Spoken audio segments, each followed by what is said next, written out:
tuje imbere yawe, tuje kuvuga imirimo yawe ukora. Bakunzi bagusengerwa twongeye kubaha ikaze.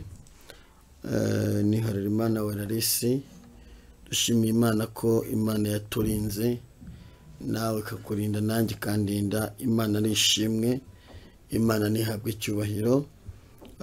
Dore tugeze mu kwezi kwa nyuma gusoza umwaka, tukugezemo hagati.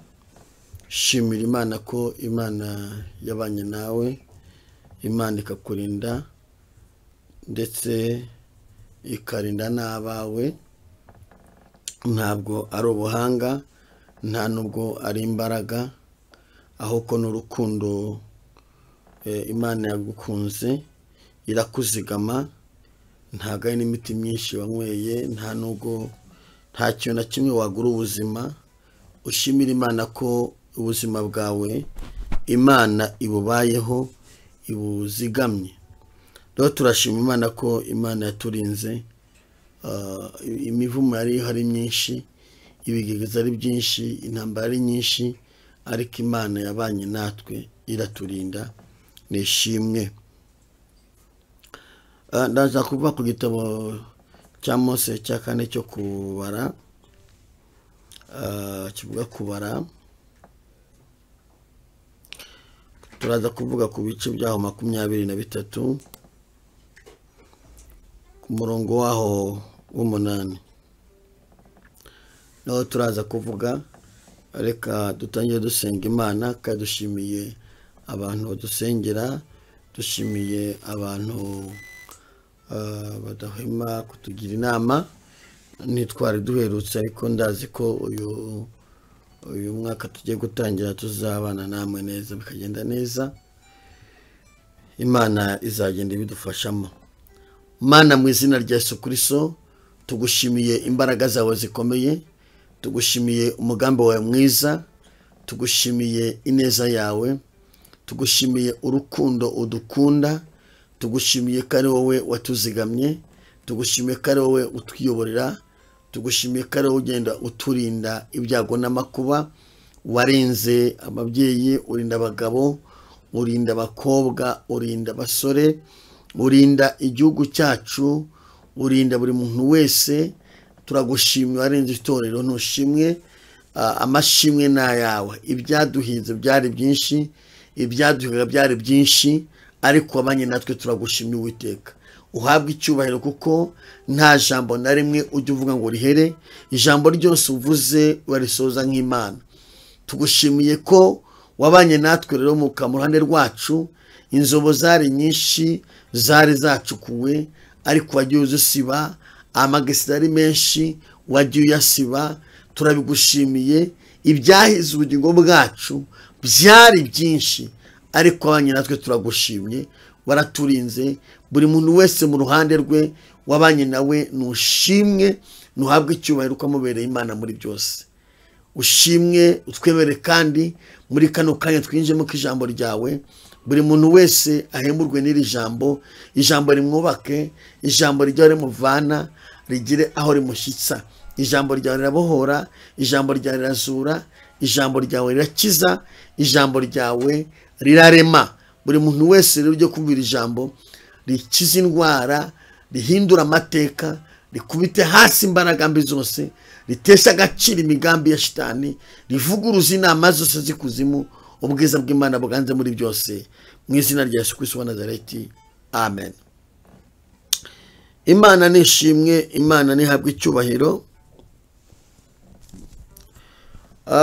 Iri jambo ni igitabo cya Mose cyitwa kubara, ibice byaho 23.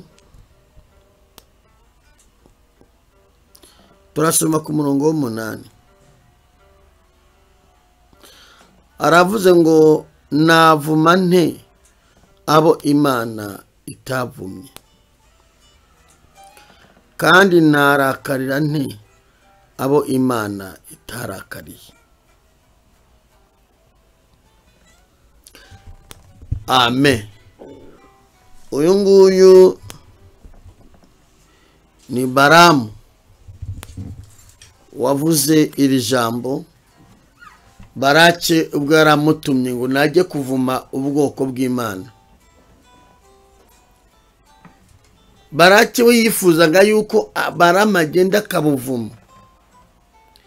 Yari yashatse n'ibiguzi byinshi. Ndashaka kuvuga ku mivumo turwana nayo.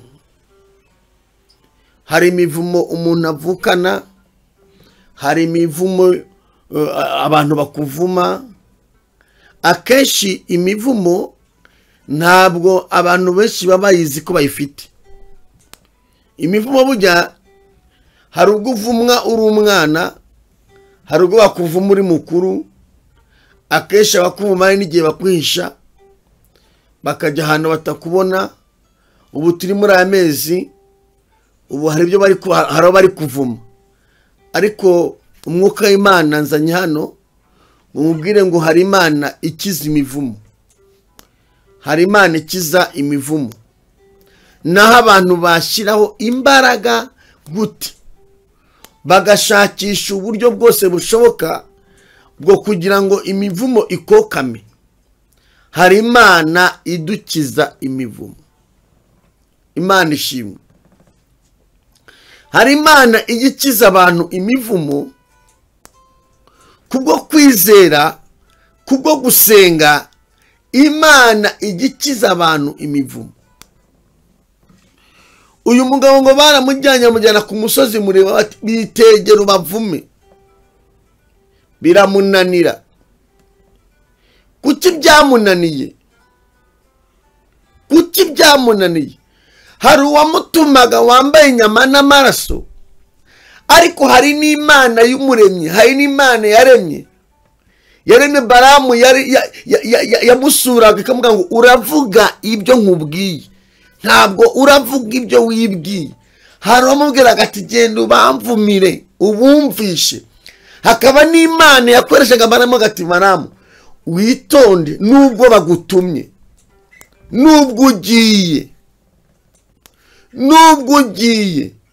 ntabwo uravuga wowe ibyo wiremeye, uravuga ibyo nkubwiye. Imana ikurinda imivumo yo muri aya mezi mu izina rya Yesu. Imivumo ibaho mw'abantu. Imivumo ibaho. Impamvu nje kuvugira ijambo muri uku kwezi, kuki navuze Noheli? Kuki nari kuvuga Noheli ngo mvuge Yesu Kristo, mvuge kuvuga kwa Yesu, nkani mvuze umuvumo? Yesu yarakuvukiye, nawe urabizi ko yakuvukiye. Ngeje kukubwira ko Imana, usenga Imana, Imana ikurinde abari kukuvuma. Iyo umwaka uri kurangira, iyo umwaka urangiye, hari abantu bajya kuvuma abandi. Hari abantu baba bafite imitima mibi, hari abafite amashyari, hari abagambana, hari abatega bakambuka bakajya mu bindi bihugu bakajya gushaka imiti yo kuvuma abantu. Ariko ndaje nkubwire ahantu wacicira imivumo.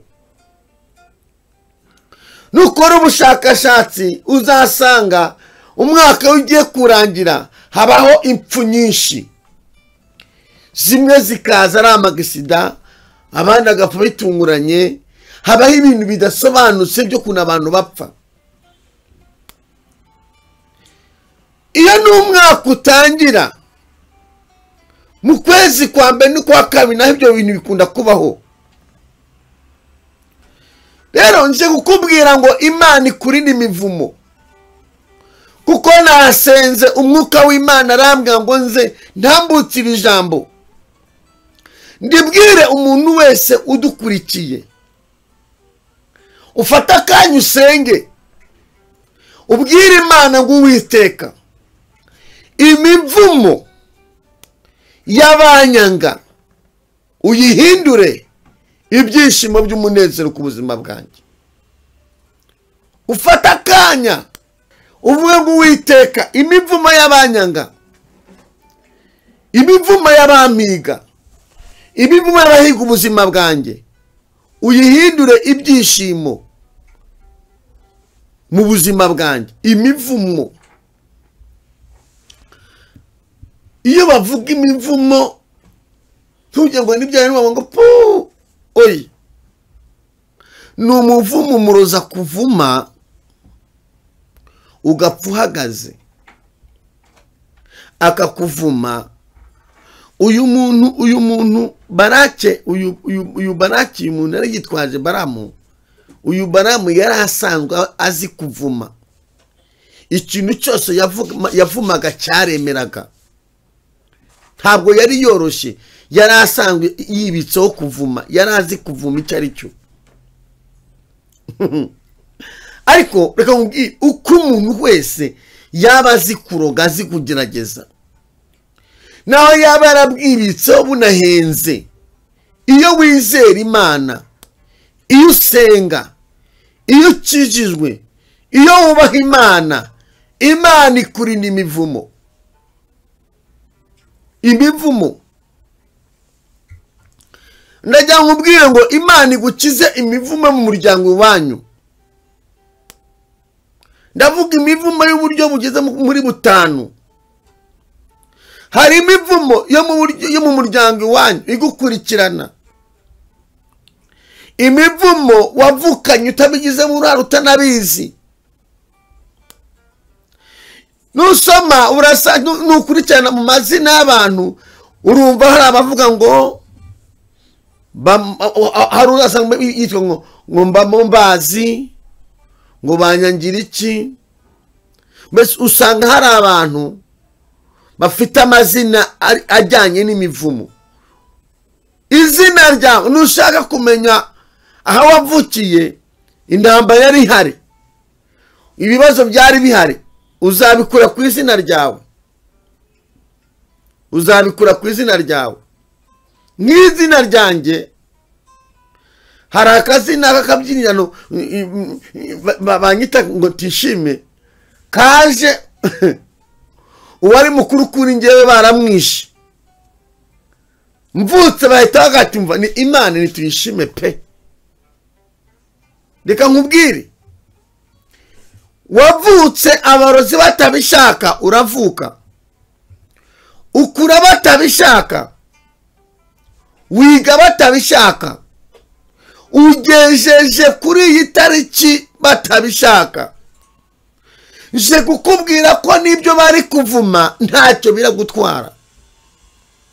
Lela sharabo, je kukubwira utarashoboye kuguhitana uri uruhinja, utarashoboye kuguhitana uri umwana, utarashoboye kuguhitana uri muri garidiyeni, utarashoboye kuguhitana uri mu ishuri.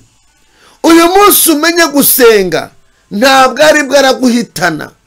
Je kukubwira ko hari Imana itesha agaciro imivumo. Imana ishobora byose. Uyu mugabo Baraki yari yizeye ko, umva, yari yizeye ko Barama aravuma, arabavuma, akavuma ubwoko bw'Imana bugapfira icyarimwe.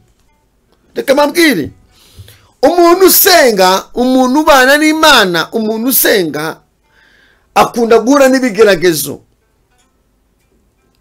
Abantu basenga bahura n'ibigeragezo. Muri Bibiliya uzasanga abantu basenga baragiye bahura n'ibigeragezo. Hari umuntu wamaze ngo kuki abantu basenga duhura n'ibigeragezo. Namubwira impamvu duhura n'ibigeragezo, hari Imana idushaka, hakaba n'umwami w'iyi si Satani nawe udushaka ngo tuzarimburanwe nawe. Impamvu duhura n'ibigeragezo, aba bantu bahora baturwanira. Imana ikura yiyegereza, Satani nayo igakura ivuga ati ndagukura nanjye nkwiyegereza uzarimbukane nanjye. Nubwo tuba tugenda ariko tuba mu ntambara. Hakaba noneho n'amashyari, hakaba n'abarozi. Uzasanga akenshi abantu basenga no bakunda kurugwa cyane. uzi impamvu barogwa? baba bariho ubwiza bw'Imana. Ubwiza bw'Imana bakuzaho bakakugirira ishyari. Umuntu usenga nawe yakambara ijipo imwe ubona ihenze, nawe yakambara agatambaro aguze Nyabugogo ubona gahenze, umwenda yaguze 1000 ugira ngo yaguze 50. kubera iki? Ubwiza bw'Imana bumuriho. Bwa bwiza bw'Imana Imana yagushizeho rero nibwo bakuziza, nibwo batuma kuroga. Umuntu usenga nawe yakambara inkweto aguze 5 ugira ngo ni ya 35, ugira ngo ni y'ijana. Yesu akurinde abagiye kukuvuma. Urakuvuma ntabwo aragushobora. Nje gukubwira ko Imana iragukiza imivumo. Ariko ntiwicare ngo utimaze ngo uvuge ngo Mana ngo rangi oya. Nje gukubwira ngo ntudamarare. Usenge Imana ikurinda abari kuvuma. Barahari bari kuvuma. Imana igukiza imivumo yo muri uku kwezi, hanyuma inahindukire igukize n'imivumo ikumazeho igihe. Nuza kureba urasanga hari imivumo ituma udatera imbere, hari imivumo ituma utagira agaciro. Urasanga nuza kureba urasanga hari ibintu byitwa ibibazo bya mu muryango wanyu ariko bigukurikirana. Naho wajya muri ibyo bihugu byo hanze, ariko urasanga hari ibintu bya kera, karande z'ubukene, imivumo y'ubukene ya kera yaragukurikiranye. Uko bajyanaga bakajya guterekera, bakajyana ucuma bakajyana guterekera, bagashyira za nyabingi inyama, bakazishyira inzoga bagiye guterekera. Uko bezaga imyaka bakajya kuyiterekera, urasanga kugira ngo ugere ku kintu bikubera intambara kubera iyo mivumo. Niki wakora kugira ngo iyi mivumo ikuveho? Nuko ufata igihe cyo gusenga, ugashaka abantu b'Imana bakakora deliverance bakagusengera, Imana ikagukiza iyi mivumo. Imivumo yo mu bisekuru, imivumo twavukanye, imivumo umuntu arakura ugasanga kire kuwagiza amahirwe agakura mu muryango ukijijwe. Ariko abantu benshi bakura mu muryango udakijijwe, uzisanga hariho umubiri wawe uri hirasaga, usanga umubiri barawucembaguye, niba mu gatuza ngo baracembaguye, banyembaguye ryari. Kumbi hari ibyo bagutabitsemo, baragutsiritse, hari ibyo bakujyanyemo utabizi. Bimwe mu bintu abantu barwanye nabyo muri bino bihe, bimwe mu bintu bituma abantu basuzugurika, bimwe mu bintu batuma abantu bangirika, bimwe mu bintu bituma abantu badatera imbere, harimo n'imivumo. Imivumo yo mu bapfumu, imivumo ya za karande. Kandi na n'uyu munsi hari abakibikora, hari abakigendera muri ibyo bintu. Hari abantu bakigendera mu nzira z'abapfumu, hari abantu bakigendera mu nzira zo kuraguza, hari abantu bakigenda bambaye imigi, hari abantu bakigenda bambaye utuntu. Ugasanga umuntu bamuhaye utuntu two gukenyera mu nda, ugasanga umuntu bamuhaye utuntu two twambara ku maboko ukagira ngo ni imirimbo. Hari abantu bagenda bambaye ibintu mu mabere, imiti babahaye. Wowe hari igihe umupfumu abigwa wibwira ngo ibyo aguhaye ni byiza, ngo nibiguteza imbere, kumbi ni umuvuma aguhaye kuko ubangikanye Imana. Ugomba kwizera Imana Data n'Umwana n'Umwuka Wera, tugomba kuvanga Imana. Nimba hari ibintu bibaza Imana mw'abantu mwe, nimba hari ibintu bibaza Imana bikomeye, ni umuntu njya gusiga akajya no kuraguza. Ugasanga umuntu ari muri kiliziya ariko ari kujya no gushaka n'uduti hanze. Ugasanga umuntu ajya mu cyumba cy'amasengesho ariko yatakajya no mu bapfumu. Ntawe ukesha abami babiri mwikunda. Ejo wagiye gusenga, ejo wagiye kuraguza, ubwo uzabigenza gute? wabona hamwe igisubizo kitaje cyihuta ukirukanya gushakira ahandi. Reka nkubwire, Imana igukize umuvumo w'akarande, umuvumo w'amarozi. Uwo ni umuvumo wa mbere mu mivumo itanu ikomeye. Umuvumo wa mbere uzengereza abantu benshi. Uriya mwaka guhera muri ukwezi kwe kubwira Imana, ni ukubwira Imana ngo nyambura umuvumo navukanye ntawuzi, umuvumo mu bisekuru. Nta mbabazi yaravuze ngo ni amateka mabi. Njye mwuka Imana yamishira ngo imivumo ijengereza abantu. Undi uwo muvumo ni mubi cyane, Imana iwukurinde. Undi umuvumo wa kabiri ni umuvumo uri ku rubyiruko. Urubyiruko muri rusange. Ubu urubyiruko rurahangayitse cyane. Urubyiruko ntabwo rutuje. Urubyiruko rw'Abanyafurika kugira ngo rutere imbere n'intambara. Je ni ibintu mwuka Imana yamishuriye. Kugira ngo urubyiruko rw'Abanyafurika rutere imbere, kugira ngo urubyiruko munkurikiye muri kino gihugu, urungurikire uri hanze, kugira ngo rutere imbere ni ikibazo gikomeye cyane.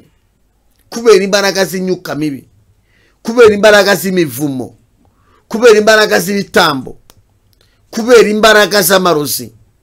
Kuki urubyiruko ruri kurwanwa cyane? Ni ukubera iki?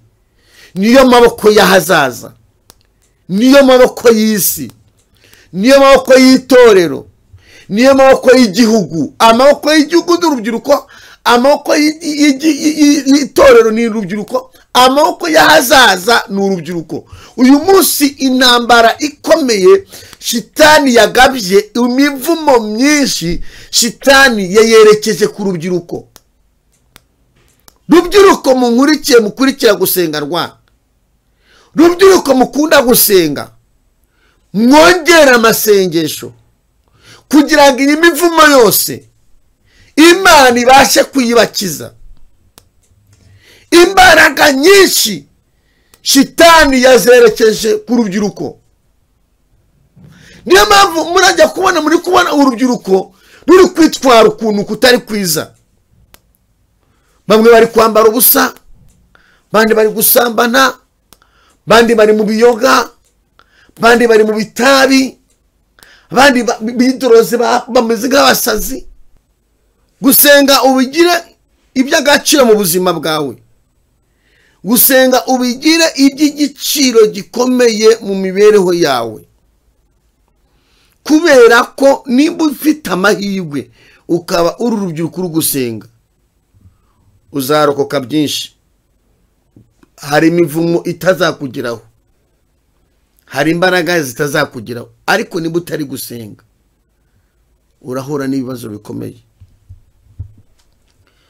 Wowe nkurikiye uri mu gihugu cyacu ukaba nkurikiye,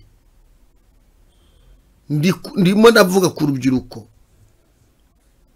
Urubyiruko senga. Ahazaza hawe hazaba heza ari uko wasenze ukanakora. Ntabwo ari ugusenga gusoya, ni ugusenga ukanakora. Ishurirwa umwuka w'Imana yanyeretse. Urubyiruko dayimoni yararuhagurukiye. Rubyiruko munkurikiye, nimba ukeneye ko Imana ibana nawe, nimba ukeneye ko Imana igukiza ibiguhiga, nimba ukeneye ko Imana igukiza ibyo bakuroze, nimba ukeneye ko Imana igukiza kandi zo mu muryango iwanyu, haguruka usenge. Gusenga bihindura ibintu. Gusenga bikuraho imivumo, bikuraho imivumo. Kondisiyo uyu mugabo yarahagurukiye ashaka kuvuma abantu b'Imana, kondisiyo yarahagurukiyemo iyo baza kuba ari abantu b'abanyantege nkeya, umuvumo yari kubavuma ntabwo bari kuwukira. Ariko kubera ko yasanze bari mu mavuta, ngo yarabitegerezaga, yabareba akabona ari abanyamugisha, ngo yabitegereza akabona batavumika. Imana ishimwe. Abarebye gusa ngo yabareba akababonamo intare, ni Kristo ibabunzemo. Ngo aramwimura mujyana ahandi nanone kundi musozi, naho aragenda arabareba asanga atavuma uw'Imana ahaye umugisha, ntiyavuma uw'Imana itarakariye. Iyo uri mu Yesu mw'indani hari ibitakugeraho, inzozi zawe ufite kugira ngo uzazigereho nuko wegera Imana ugasenga, Imana ikakurinda imivumo. Umuvumo wa karande, umuvumo w'abakwanga, hari umuvumo w'abaguhagurukiye. Yose ntabwo ariko ndayivuga, ndavuga ijengereje abantu cyane. Mvuze wa karande ariko mkamvuge n'undi muvumo umwe ariyo itumye ndi hano kuri gusengerwa. Umuvumo uri kuvumwa muri uku kwezi. Hari amavati dore arakuze, abandi ati dore gahunda y'ubukwe yaje, abandi ati proje y'akazi, abandi ati arimo arubaka, abandi ati yarabye abana bari kwiga, abandi ati arimo arashaka n'ibyangombwa. Mbese hari ukuntu banogeje inama, abarozi baragenda bakajya kubaza abantu, abanyamashyari baragenda bakajya kubaza bakabaza ahazaza hawe, bakavuma, bavumira ku makoma, bavumira ku mbehe, bavumira ku masahane, bavumira gute, bavumira ku misozi, bavuma gute, bavuma bahenye. Uko bavuma kose, nimba wubaha Imana, iyi mivumo nta kizagutwara. Hari abagiye kuvuma, hari abari kuvuma, bavuma ngo uriya mwaka ntazawurangize, bavuma ngo uriya mwaka ntuzamure umugisha. Turawuvumuye mu izina rya Yesu Kristo. Uko bavumye natwe turavuze ngo uyu mwaka uzakubera umwaka w'umugisha. Umwuka w'Imana yambwiye ngo hari abagiye kuvuma. Mbwira bizera, mbwira abadukurikiye, uko bari kuvuma kose, fata ibihe byo gusenga, utesha agaciro imivumo iri ku buzima bwawe. Muri uku kwezi hari abari kuvuma ngo utagira icyo ugeraho, hari abari kuvuma ngo umwaka utawurangiza neza, hari abari kuvuma ngo utangire n'umwaka n'ibibazo, aho gutangira n'umwaka n'amashimwe bari gupanga ngo utangirane n'ibibazo. Imana ikurinde abari kuvuma, aho bagiye hose kukwitegera, Imana ibakurinde. Abakuvuma, abavuma business yawe, iyo bavuma bavuma iki? Hari ubwo bavuma abana, basanga abana babavumye, bateza umuvumo wo kutagira ubwenge. Hari ubwo bakuvuma uri umusore, bakakuvuma umuvumo w'uruzerero, ukaba mu ruzerero, ntugire ikintu na kimwe ugeraho, ukiga ariko gusa n'abantu batize, ukajya mu mahanga ariko ukabikirara mu mahanga. Kumbe ni umuvumo ukuriho. Uzi kuba uri mu mahanga ukicwa n'itabi, ukicwa n'inzoga, ukicwa n'iyobyabwenge, ntujya uva no mu nzu, ari umuvumo ukuriho. Imana igukiza imivumo. Lela shalabo, usaba Imana ngo Mwami Yesu nkize umuvumo. Hari imivumo bakuvuma y'uruzerero, urwo ruzerero rukuriho ntabwo ari kwavutse. Bwira Imana igukiza uruzerero. Nimba umaze igihe ufite uruzerero utazi icyerekezo, wirirwa uzerera, uruzerero Imana igukize. Ubwira Imana ngo Mana unkureho uyu muvumo w'uruzerero. Hari ubwo bakuvuma umuvumo wo kutagira icyo ukora, ukaba uri umushomeri. Umuntu yaguha akazi mu gitondo ugahita ukora amakosa, ukigera mu kazi mashini ikameneka, ukigera mu kazi bikaba ibibazo. Kumbi ni umuvumo ufite umwaka mu biganza byawe, ukigera mu kazi ibintu bigashya, ukigera mu kazi abajura bagatera, mbese ugasanga ugeze mu kazi intambara yose, nyirikazi agatavuga ati Imana ikundinde, akakwirukana mu kazi. Kumbi ni imivumo ikuriho y'uruzero y'ubukene. Iyo mivumo Imana yigukize, ubwira Imana ngo Uwiteka unyize imivumo, rera sharabo, Imana igukize imivumo. Hari ubwo baguteza umuvumo w'uburwayi wo guhora urwaragurika, utarwara urutoki ukarwara umutwe, utarwara umutwe ukagara umugongo, utarwara umugongo ukarwara ibere, ukaba mu buzima bwo guhora urwaye. Ninde warwaye utarwara umugongo ukarwara mu nda? Niko amezi agenda, umwaka urashize uri mu bitaro, nta kintu wagezeho. Kumbi ni imivumo. Imana igukize iyo mivumo yose, umwiko Imana yamishuriye. Imana igukize imivumo. Ugasanga umuntu mu buzima budafite ishusho, hakibaza ariko ni ikihe kibazo, ukivuza imikira indi vaho, indi kira indi vaho, wakira umwana akarwara, umwana atarwara, umugabo akarwara, utarwara mwene wanyu akarwara, utarwara mushaka, ukaba muri urwo. Imana igukiza imivumo. Iyo ufite imivumo nta bwiza bw'Imana bwakuzaho, nta munezero wakuzaho, nta byiringiro wagira. Iyo uhanganye n'iyi mivumo nta terambere ushobora kugira. Imana igukiza imivumo, mivumo y'abarozi, mivumo y'abari kuvuma, abakwitegeye bajya kuvuma, bakorwe n'isoni, bamenye ko ari Imana wizeye, ifite ubushobozi bwo guhindura amateka, ifite ubushobozi bwo kurwanirira, ifite ubushobozi bwo kugukiza ibyo utazi. Imana igukiza imivumo. Hari ubwo bakuvuma umuvumo wo kurwara umutwe, wagera mu ishuri ukarwara umutwe, wagera mu rugo ntuwurware, ukivuza bikanga, wagera mu kazi ukarwara umutwe, wajya muri kizi ukarwara umutwe, wajya guseka ukarwara umutwe, waba uryamye ntuwurware. Uwo ni umuvumo. Imana igukiza iyo mivumo yose.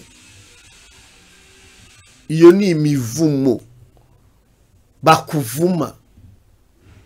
Hari ubwo bagukiza umuvumo w'icyangiro, icyangiro, umuntu ukuvugishije akakwishimira isaha imwe, indi saha imwe akaba arakwanze. Uguteresa akagutereta mu kwezi kumukunda akaba arakwanze. Ukuhaye randevu ati mukicarana akaba arakwanze, ukamunukira. Witeye parufe, wisize, wambaye neza, ariko kubera umuvumo w'icyangiro wakicara umuntu akumva uri kunuka, nawe bwakicara ukumva uri kwinukira. Iyo ni imivumo bantu b'Imana. Imana ikuri ni imivumo. Baramu yaritegeye ubwoko bw'Imana agiye kubuvuma, abona nibuvumika. Impamvu utavumitse ni ukubera iki? Bwari bufite izina. Kugira ngo Imana igukize imivumo y'abagome nuko wubaka izina. Imana ishimwe. Hari izina ugomba kubaka, izina ryo muri Kristo Yesu, hari izina ry'agakiza. Ubu bwoko bw'Imana ntabwo ari amafaranga bwari bwibitseho, oya, bwari bwibitseho agakiza, bwari bwibitseho ubushuti n'Imana. Iyo ufite ubushuti n'Imana, iyo ufitanye ubushuti n'Imana, hari ibyo Imana igusimbutsa. Imana ishimwe. Hari ibyo Imana igusimbutsa.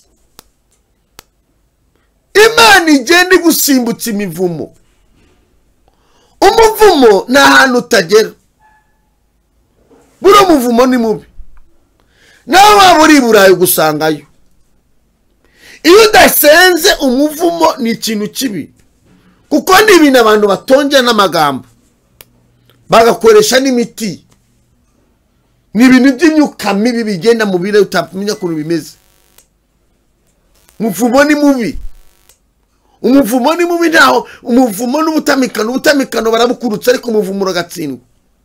Ndagira ngo twegera ku musozo mu kandi kanya tujye gusenga, ariko umuvumo ukuriho Imana ugukize. Nandi kubwira ko hari imivumo iri ku buzima bwawe. Baraki yarazi yuko Baramu bwamuhagurukije agiye kugenda akavuma ubwoko bw'Imana akaburangiza bugapfira icyarimwe, ariko ibyo bapangaga byose bapangaga Imana yumva. N'ubu muri uku kwezi ndagira nkubwire ko ibyo abarozi bari gupanga ku buzima bwawe Imana irabizi. Wowe icyo usabwa ni ugusenga, nta kindi usabwa usibye kwegera Imana ikakurinda imivumo. Nimba hari ikintu kibabaza mu buzima ni ukugendana umuvumo. Nimba hari ikintu giteza ibibazo mwabantu mwe, nimba hari ikintu giteza ibikomere mu buzima ni imivumo. Imivumo ni mibi cyane. Imivumo ntishaka gutuma umuntu atera imbere. Imivumo ntishaka gutuma umuntu agira agaciro. Imivumo ibaze ko uyu mugabo yaragira ngo atikashaka umuntu uzi kuvuma, agenda abavuma bumvishe, aramushaka ati amuha n'amafaranga, ati ubamvumire, amuha n'amafaranga. Batumva ubamvumire bariya abantu bise ubwoko bw'Imana, ubanyumvishiriza ubavume. Ariko asanga bagiye kuvuma bibitseho agakiza, asanga n'ubwoko bw'Imana, asanga baturanye n'Imana, asanga babana n'Imana. Iyo bagiye kukuvuma bagasanga ubanye n'Imana, ntabwo umuvumo ukugeraho. Ahantu hungira umuvumo n'ahandi ni muri Yesu. N'ahandi hantu uzahungira umuvumo. Uwo muryango iwanyu hari abahari bari kuvuma muri uku kwezi. Aho wavutse hari abari kuvuma. Mu bisekuru iwanyu hari abari gutanga ibitambo. Muri uku kwezi kwa 12 hari abadasinziriye bari kuroga, bashishikaye batanga ibitambo. Ntabwo batanga ibitambo by'ihene n'intama, batanga ibitambo by'abantu. Ariko Kristo yatubereye igitambo. Kristo ajya kuraho ibitambo batanga ku buzima bwacu batuvuma. Nje kubwira ubutumwa k'umuka Imana yambwiye ngo nze mbubwira abantu munkurikiye, ari abari muri kino gihugu, ari abari muri Amerika munkurikiye, ari abari mu Bubiligi munkurikiye, ari abari mu Faransa munkurikiye. Ndabizi ko gusenganwa mujya muyireba. Imivumo yo mu muryango iwanyu nababwiye ngo imivumo ni 5 niyo nabashije kubona. Hari umuvumo wo muryango aho wavutse utazi kufite, umuntu abyuka ugasanga yakira agasanga baramurasaza atazi impamvu bamurasaze. Bamwe barabajyanye kubaterekera, abandi barabajyanye bakabajyana mu bapfumu. Uwo ni umuvumo tugendana, ugasanga umuryango wawe nta butera imbere. Uwo ni umuvumo wa kabiri, n'umuvumo kudashaka. Umuvumo wo kudashaka ugasanga umuntu umuryango abakobwa ni nka 5 mwese ntawe ushaka, abahungu baraho, abakobwa baraho, mwese muraryamye mu kirambi wanyu barabavumye. Uwo ni umuvumo utuma n'abantu batanishima, ugasanga umuntu ntashaka kwishima kubera umuvumo. Imana igomba gukiza umuvumo mu izina rya Yesu. Nureba ugasanga umuryango wanyu ntawe ashaka, ntawe ukora ubukwe, ntawe utera imbere, ufata igihe cyo kwitandukanya n'uwo muvumo. Ubwira Imana ngo uyu muvumo ngiye ndawuvaho mu izina rya Yesu. Kuko hari igihe bakuroga umuvumo wo kudashaka, ugasanga umuryango wose barawuvumye, baragiye barabitegera baravuma batera umuryango kwa kanaka. Ntuzigere ushaka, ukashaka ikibazo, ukisiga amavuta, ukagura inkweto zihenze, ukagura amakanzu ahenze. Dufite abanafite n'amafaranga ari abasore, aho ugasanga umusore akusa imyaka 40-50 adashaka. Kubera iki? Umuvumo umuriho. Umuvumo wa gatatu ni umuvumo wo kutagira amafaranga. Uyu ni umuvumo uragatsindwa n'Imana. Ugasanga umuntu yarize afite akazi ariko n'amafaranga, uwo ni uwize afite n'akazi, aho ugasanga amafaranga ntayabona. Wamaze asa amafaranga imbwa ajya hehe? Ati simbiza hananyura kandi amafaranga yarahembwe. Uwo ni umuvumo witwa inyatsi. Imana ikurinde uwo muvumo mu izina rya Yesu. Umuvumo w'inyatsi ni mubi cyane. Inyatsi ni umuntu ufite ariko ibyo ni akazi cyangwa se ubucuruzi, ariko ibyo ufite ntibikugirire umumaro. Ntugire ikintu na kimwe mukuru wabwira umuntu. Ukaba ufite ibyo ufite ubwo bushobozi, ufite amafaranga, twakora ufite amafaranga, tukabona ufite ubushobozi, ariko nta kintu umuntu akomajije ngese wageze kuki, nta kintu wasobanura wagezeho. Uwo muvumo Imana iwugukize. Undi muvumo ni umuvumo nababwiye wa kane w'uruzerero. Uruzerero ni uruzero guki. Umuntu akama uruzerero, ejo warayaha ngaha, ejo wagiye muri geto y'icyumba kimwe na saro, ejo wavuyemo, ejo waraye ku rusengero, ejo wavuyemo, ejo wagucumbikiye, abakumenyeho amazi, abagucunaguje, abagucyuriye. Uwo muvumo Imana iwukurinde mu izina rya Yesu. Ugasanga umuntu afite umuvumo w'uruzerero, no mutima ugahora huzerera, wagira ngo ikintu ukora bikanga, naho bakuroza umuvumo w'uruzerero. Ugasanga uruguzerera, hari abantu bagera mu mihanda, ugasanga ubwakira ugataha, hari n'ubaza ngo sura tahe ngo ntawe mfite wo gutaha, ufite umuvumo w'uruzerero. Iyo mivumo yose Yesu ajya abasha kuyikiza. Iyo mivumo yose ikuriho Yesu abasha kwikiza. Umuvumo w'uruzerero uba uri kumwe n'umuvumo w'ubushomeri. Ariho navuze ngo urubyiruko rufite imivumo itatu ikomeye cyane. Navuze ku rubyiruko ariko sinavuga imivumo ruriho, ariko imivumo iri ku rubyiruko ni itatu ikomeye cyane. Umuvumo wa mbere ni umuvumo w'ubushomeri. Urabashengereje urubyiruko, urabashengereje. Suko batize, suko batazi gukora, suko n'igihugu kitabafasha, suko n'umuryango utari gusunika, ariko umuvumo umwuka w'Imana yamishuriye uri ku rubyiruko. Suko batagerageza pe, ariko umwuka w'Imana yamishuriye rubyiruko mu nkurikiye, rubyiruko ruri mu gihugu cyacu, rubyiruko muri hanze. Fata umwanya ubwira Imana ngo nditandukana n'umuvumo w'ubukene kuri ku buzima bwanjye. Umuvumo w'ubukene. Kuki urubyiruko rufite ubukene? Icyambe ni ukugira ngo dayimoni irunanize rukora amakosa yo kwicira inzira rwibe. Ruvemo ibisambo, ruvemo abatobora amabanke, ruvemo abatera abantu ibyuma rwibe. Ariko nidusenga Imana izirukana umuvumo w'ubushomeri mu izina rya Yesu. Umuvumo w'ubushomeri, umuvumo w'ubukene uri ku rubyiruko.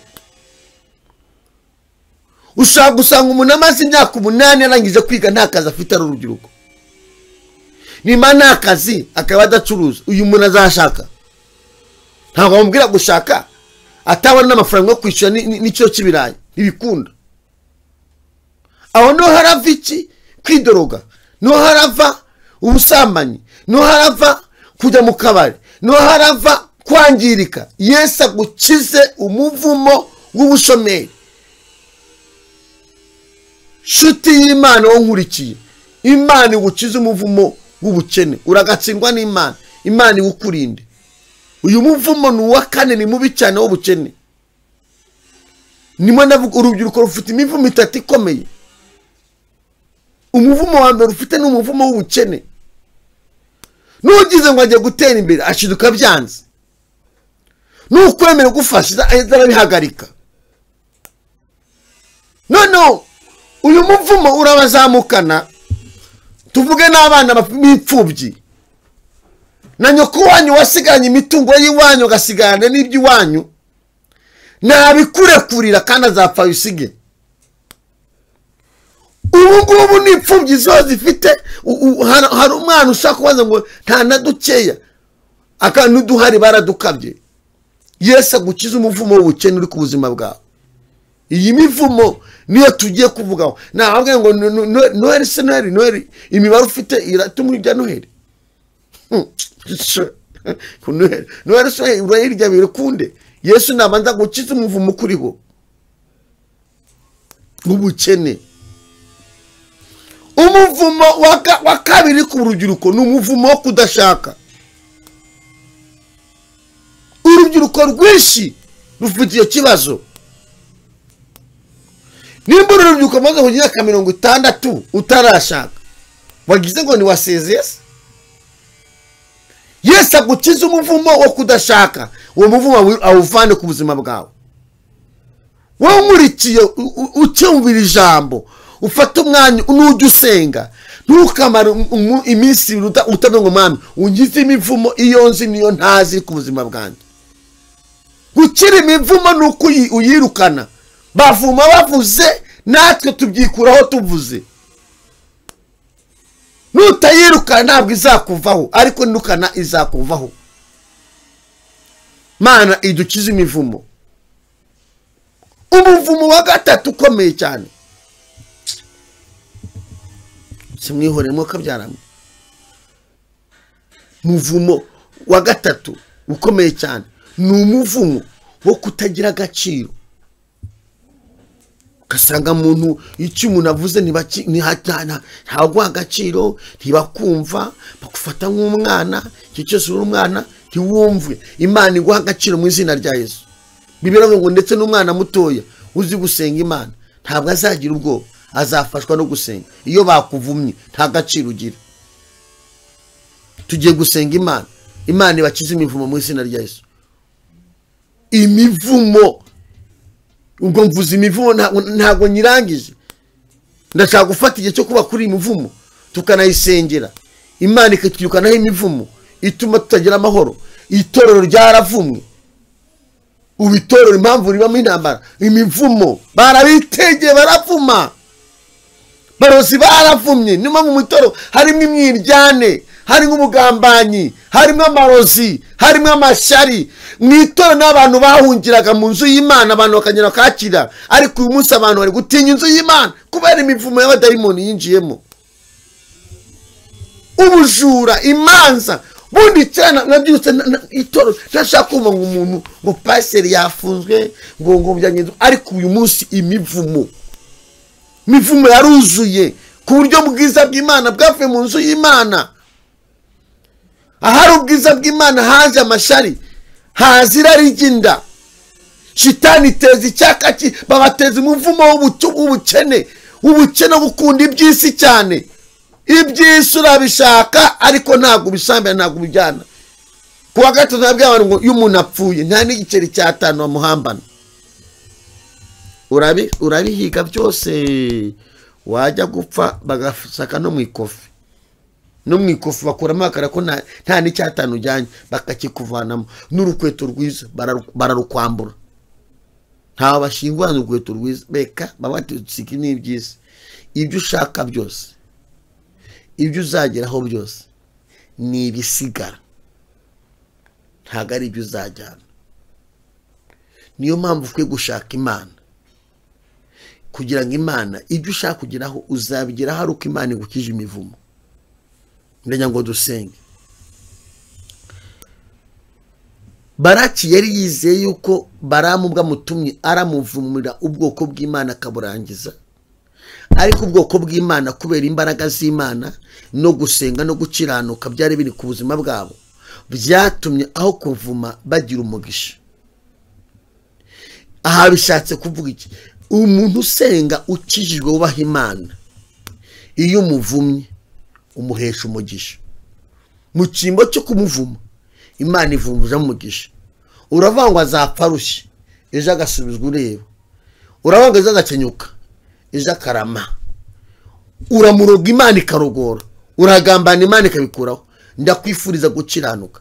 Ahantu wahungira umuvumo ukuriho, ahantu wahungira umuvumo w'ibyaha, ahantu wahungira umuvumo w'ubusambanyi, ahantu wahungira umuvumo w'itabi, ahantu wahungira umuvumo w'ubusinzi, ahantu wahungira umuvumo w'ubukene, ahantu wahungira umuvumo w'uruzerero, ahantu wahungira umuvumo wo kutagira agaciro, ni muri Yesu. Nta handi hantu uzahungira uyu muvumo. Iyi mivumo lepa, iyi mivumo abarozi bari kukuroga, iyi mivumo bari gutongera, ahantu wahungira imivumo ishaka barakuvumye ngo upfe muri uku kwezi, ahantu wahungira imivumo bakuvumye ngo uzapfe mu kwezi kwa mbere kwa kabiri, ni muri Yesu. Injira muri Yesu mwindani, Yesu agukiza imivumo. Injira muri Yesu mwindani, Yesu ahindura amateka yawe kugira ngo uzarame, kandi urama abavumo bahari nuko ukiranuka, nuko usenga. Ndakwifuriza muri iyi Noheli, muri iminsi mikuru, ngo Yesu agukiza imivumo. Yesu agukiza imivumo. Abakwitege bari gukuvuma bategereze ko uvumika, basanga utavumika, basanga uri umunyamugisha. Ndagira ngo dusenge muri kano kanya. Uzabisimbuka niwubaha Imana, uzabisimbuka bimenyekane, uzabisimbuka ibyo bikugoye, uzabisimbuka bimenyekane, uzabisimbuka niwubaha Imana, uzabisimbuka bimenyekane, uzasimbuka imivumo uhumure komera, uzabisimbuka bimenyekane, uzasimbuka amarozi niwubaha Imana, uzabisimbuka bimenyekane, uzasimbuka urupfu niwubaha Imana, uzabisimbuka bimenyekane, uzasimbuka amahembe niwubaha Imana, uzabisimbuka bimenyekane, uzasimbuka uruzerero niwubaha Imana, uzabisimbuka bimenyekane, uzasimbuka umuruho niwubaha Imana, uzabisimbuka bimenyekane,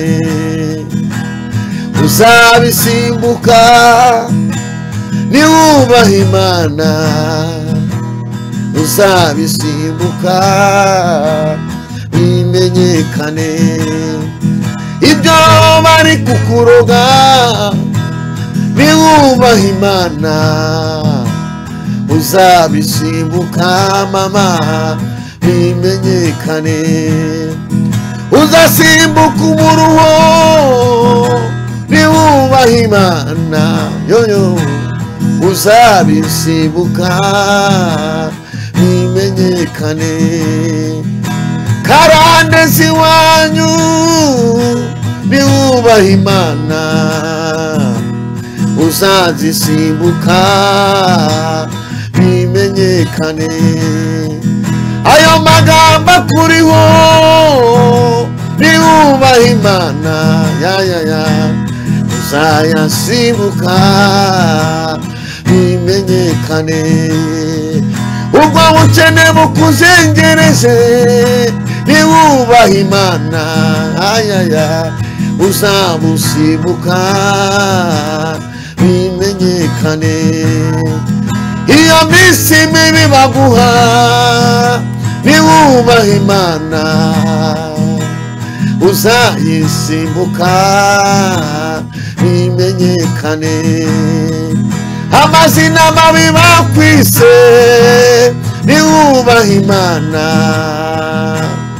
uzayasimbuka bimenyekane, ibinyendaro bakuraze niwubaha Imana, uzabisimbuka bimenyekane, uwo muruho bagutwereye niwubaha Imana, ayiwe uzawusimbuka bimenyekane.